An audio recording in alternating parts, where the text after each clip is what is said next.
Good morning, everyone, and Happy New Year. I'm excited to launch today our first podcast titled the Perfect Father Podcast. I had this mystical dream, what I consider a mystical dream. Those don't happen to me often. I know some people that have that pretty consistently. And I was in the basement somewhere, and it was sort of an ornate setting and very worshipful, and this guy came up to me and he looked me in the eyes and he said, "I'm enjoying your podcast." And I just remember waking up thinking, I don't have a podcast, but knowing that it was a mystical dream and guidance from God, I believe.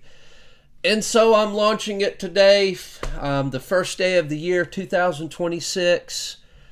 I'm very grateful for you.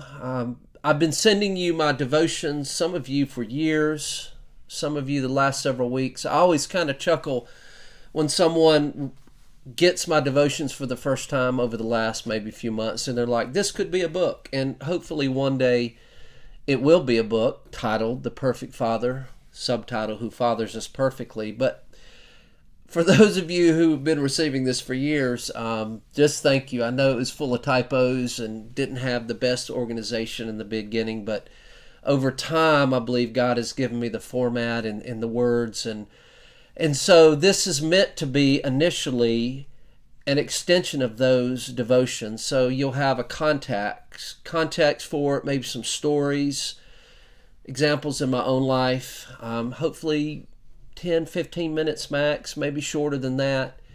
So that is my initial thought. Who knows? I'm inviting you in the process. We have our studio, thanks to Maddie and Owen, my daughter and son-in-law, who helped me build this out and design it. Thank you for my son Caleb for directions with technology. Caleb said, "Dad, at least put a plant in there." So we're going to grow it out over time. Maddie's working on a logo, and we'll see where it goes. We might do, I'm thinking of a segment maybe where you drop questions in the chat thread. We'll initially launch this on YouTube. And so if you have questions, I'd love to seek God's heart, His Word, and gain His perspective. So we'll just go with it. I know that, I'm learning, especially with technology. Remember that I grew up and phones were plugged into the wall. I heard this story of a young 7-year-old girl whose 2-year-old toddler sister was hiding the cell phones and the remotes under couches and cushions, and that child said, the sibling said, "I wish they had a phone that was fashioned to the wall." And I thought, yeah, that's the way I grew up. Literally, in my lifetime, everything from the first microwaves to the first computers when I was in college in the early 90s, we called them word processors, to the internet, to cell phones, to smartphones, to all the AI generated stuff. I'd love to maybe talk to you about my perspective on AI, and maybe that's a discussion that you would like to have. And I may drop one of those, I call it maybe heavenly wisdom moments, and receive that from Him. So we'll see where it goes. You are a part of my community simply because God has put you in my way. I think that's a quote from a movie called The English Patient. God has put you in my way. You're in my life. And it's a very eclectic group. I mean, I've got people that I've met up on Ruffner Mountain while hiking where my home is. And hey, Brian, I'll use first names only. People, just a couple of weeks ago, a guy found one of my discs on a disc golf course and texted me. Disc golfers are the best people. Like, he could have put that in his bag. And he said, "Hey, I'm going to leave your disc on hole 1 or somewhere." And I just remember thinking, you know what? I don't think that was a coincidence. And I reached out to him and just, "Hey, Nathan, and just know that I'm praying for your son. I've got everyone from my mom, my dad, my children, nieces, nephews, wives, girlfriends." Not my wife. I'm single. And not my girlfriend. My son's girlfriends and fiancés. And just, if you're a part of my world, you're important to me. And my chief commitment to you is to pray. And I take that very seriously. I take it seriously because I believe the stakes are high. And I mean that both for the negative and the positive. I believe that there's the real presence of evil in this broken world, in this sinful world that desires to steal, kill, and destroy. And I also believe that our perfect Father has come to give us life and life to the fullest. And so I pray prayers of protection and blessing over you. Take that very seriously. And the devotions are meant to give you an invitation to put something in motion in your life, as I'm putting it in motion in my life, not in perfection, but certainly in progress, and increasingly so, and not in our own willpower.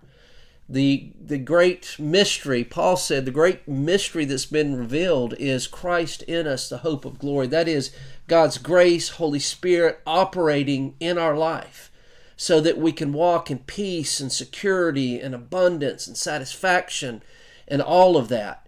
And so that's my prayer for you, and it's my prayer for myself. And so I hope that we will walk in that together, in our own unique gifts, callings, personalities. And I'll say, this community being very eclectic, there are people from all walks of life. I mean, I've got people that are very serious about their faith, friends who are in recovery. I've got people who are struggling with their faith, people who are agnostic, people who are different religions. Again, God has put you in my way, and I'm grateful for the privilege to share from my heart. And my hope is that, wherever God places us, that we will experience great joy, great peace, but also express it.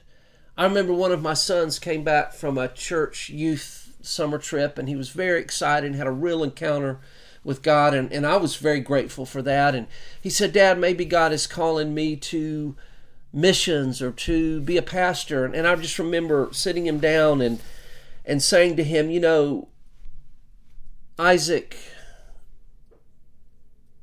the church, I think, has done a great disservice at times, making people feel like if they're very serious about their commitment and their walk and their faith and want to have a positive impact of others, that the only area that really applies is the church." And I took out this poster board, and this is a teaching from a man by the name of Lance Wallnau, and I drew these 7 mountain peaks, these spheres of influence, and I titled them the education, family, arts and entertainment, business, politics, religion, whatever that is. And I said, these are the 7 mountains of influence, and perhaps God is calling you to one of these, because I believe that one of the reasons we're seeing such chaos and harm and even abuse in a lot of these different arenas is because good people, God's people, have forsaken their influence in these places. So wherever you are, I'm hopeful that you'll have an impact. G.K. Chesterton, the great British philosopher, said that the Christian life is meant to be a centrifugal force. That is a physics term that means moving outward. Because I believe our great struggle is centripetal. It moves inward. Our great struggle, my great struggle, is with self. And we could say that in several different ways. Self-absorption, self-consciousness, shame, which is a very big self-focus, anxiety, depression, fear. That's all something that moves inward and causes us to live a small, ineffective life. And so, to quote Jordan Peterson, Dr. Jordan Peterson, one of my favorite mentors, he says that nobody stops anything destructive or harmful. They replace it with something better. And I believe the something better invitation, something he calls voluntary self-sacrifice, move outward. One of the things that I love to say is, as I trust that God is taking care of me, life becomes less about me, and that is freedom. And so that's my hope for all of us, that we'll experience that and express that in greater measure. So join me in sharing and subscribing and liking this podcast. Grow your own community. God has put people in your way. I love you. See you next time.